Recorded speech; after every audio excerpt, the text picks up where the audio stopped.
Okay, this was a super simple mistake that I made. If you have a freeze dryer, if you're looking at ever getting a freeze dryer, or if you're just curious, keep watching so that you can prevent yourself a big mess. Oh my water. Before I opened the door, the water level just started to rise really rapidly. Down below, there's usually a little bit, but it was going up over the tray. And the water was bubbling, so I wasn't sure if somehow it was like heated and boiling water.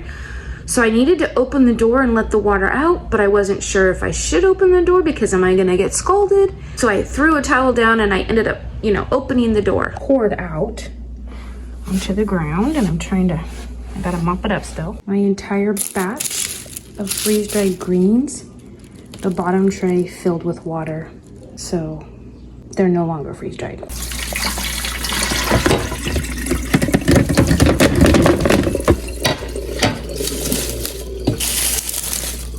Goodbye. I was trying to get the container to the sink. I spilled tons of water out because it was so full. I talked to somebody and they said the hose, if it's in the water, it will suck it up and spray it into the chamber. There is a hose from the back of the freeze dryer down into a 5-gallon bucket below where all of the water drains out. You can see the hose is actually in the water and sucking it back up into the machine. The hose was acting really weird. It was like jumping up and down like that. You know how boiling water jumps up and down? Well, it looked like there was boiling water in the hose, like crazy jumping up and down water.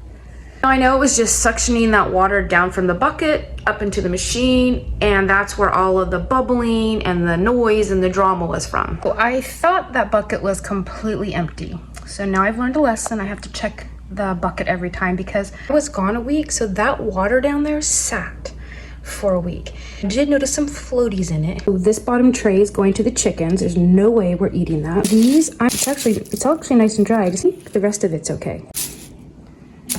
This tray, everything fills. I would have to check those trays to see how they're doing, but it's a lot of work to waste. So check your bucket every single time. Every single time.